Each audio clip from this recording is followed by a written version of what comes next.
If the OCPD wants me to lead a demonstration, I will show you, and I'm looking at you, I will show you what it means to lead a demonstration. I will mobilize not this town, the entire constituency, because I will not allow my people to be killed like chicken. No other person will die. How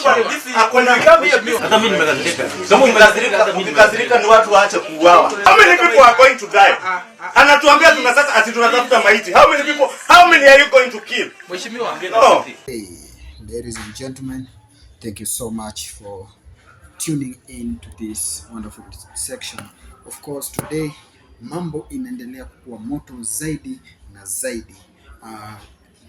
Ichungwa, Kimani Ichungwa, the protector, Kimani Ichungwa avamia afisi za polisi kama kituo cha polisi maeneo yake huko place anakonga ana represent huko hivyo, because police have this tendency of killing innocent Kenyans, especially during demonstrations, during maandamano. And a small maandamano thing, you find out that a leader ametumanisha someone like one of the officers anapiga tu marisasi ovyo, and that ends up claiming lives of so many people. This thing ilifanya Ichungwa akakuwa very pissed off na one of the police officers kwa hiyo residence yake, and because of that Ichungwa walked in kwa police station to talk one-on-one with the OCS, and believe you me, Ichungwa was on fire. Ichungwa went to an extent of telling OCS kama wanataka maandamano ataitisha maandamano. You see, when we say that this is an influence, people watu huwa wanafikiria tunawadanganya. This is an actual influence of whatever is happening in our country. You cannot just sit as a leader and expect that everything is just good, the way watu wanaona. As a leader, you need to be responsible. I love how Ichungwa reacted to this. I love how Ichungwa reacted to this issue of extrajudicial killing. In fact, ile vile alikuwa ametoa shida pale ilikuwa awesome, ilikuwa amazing. And these are the kind of leaders that we want. When leaders start thinking about those people whom they are representing in the parliament, then that is the good direction that Kenya is now headed. And my advice to Ichungwa, let no one discourage you. If something is wrong and you have that capability of correcting it, correct it immediately, because you are serving these people, you are serving your nation. Kwa hivyo, from these occurrences zenye zile happen, and Ichungwa went there and brought trouble. When Ichungwa went to the police station and really created a drama there, it means that now he has started representing people, because it was so logic. Everything that Ichungwa was doing on behalf of his people, those people whom he represents. So to me, whatever Ichungwa did was actually right, and this is where all leaders should be. This is how all leaders should be. You cannot just sit there, people being killed, extrajudicial killings happening each and every day, abductions happening, and you are a leader and you are not speaking. These are your people that you are representing. These are people who elected you, yet you are there quiet as they are suffering.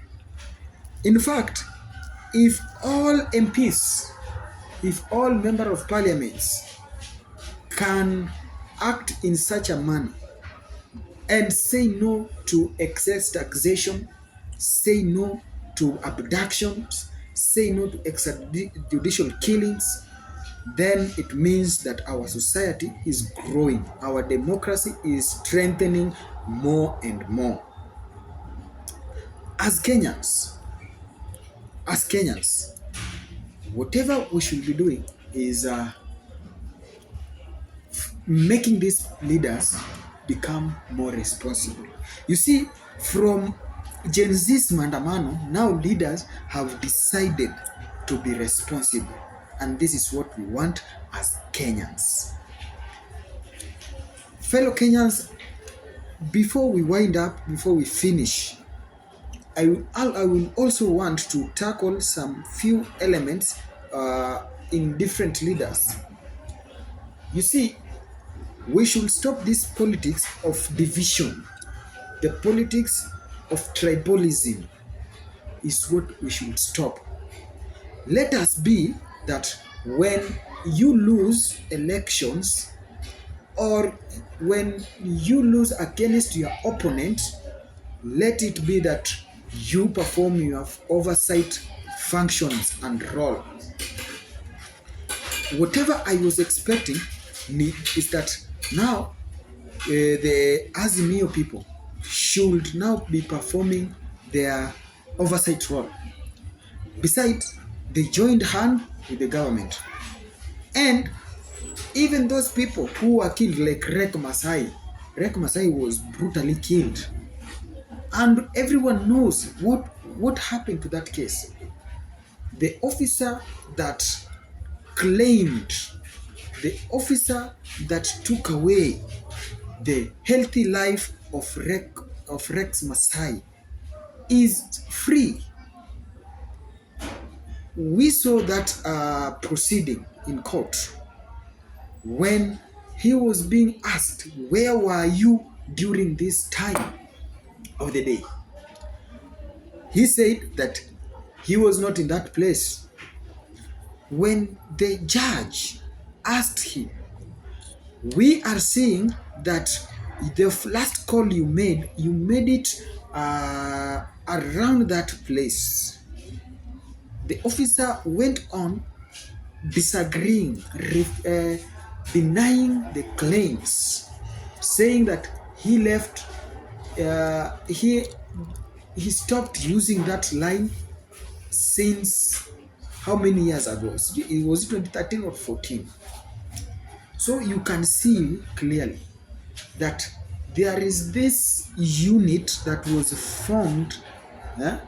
I remember the OSU unit that one Martha Karua was talking about was formed to specifically take away or neutralize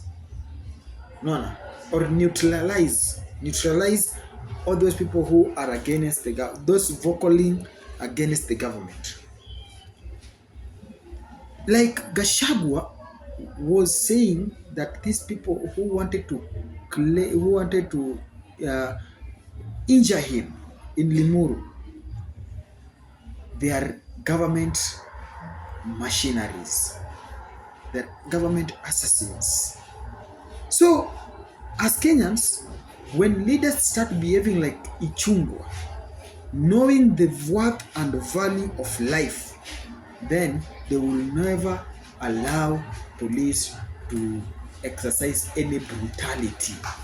Any abduction will not happen. Ladies and gentlemen, thank you so much for tuning in. Let's meet in our next video and goodbye. That's all for now.